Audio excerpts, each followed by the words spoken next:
Portuguese काळा उपरांत गोंयांत आयले संस्कृतीचेर प्राचार्य सुभाष वेलिंगकरांचे महत्वाचे विधान।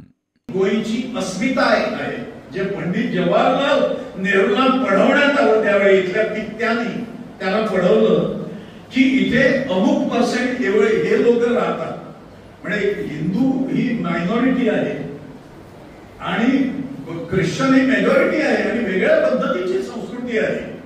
गोयची अस्मिता ही किती सुंदर आहे।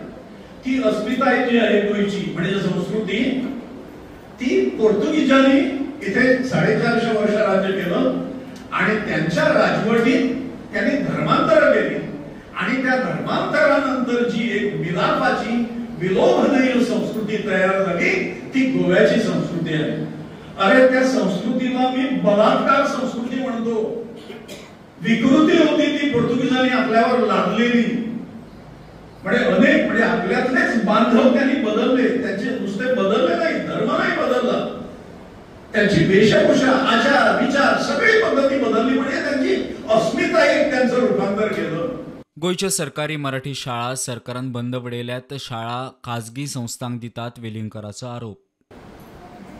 बालरथ जे देण्यात आलेले आहेत सरकारकडून त्याच्यामुळे सरकारी शाळांची संख्या घटत आहे।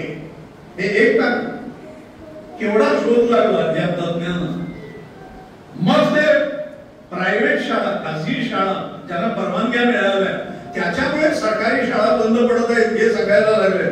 अरे तुम्ही धडाधड भाऊसाहेबांनी निर्माण केलेल्या सुमारे 1000 पेक्षा जास्त शाळा, शशिकला ताईंनी भर घातलेल्या आणखी 250 शाळा, यांची संख्या तुम्ही 700 वर म्हणजे अर्ध्या खलास केल्या तुम्ही। सरकारला त्या चालवायच्या नाही, सरकारला बेजबाबदारपणे याच्यावर त्याच्यावर ते खापर फोडून या शाळा बंद करायच्या आहेत आणि वेगवेगळ्या संस्थांना द्यायच्या आहेत असा आरोप मी करतो सरकारवर।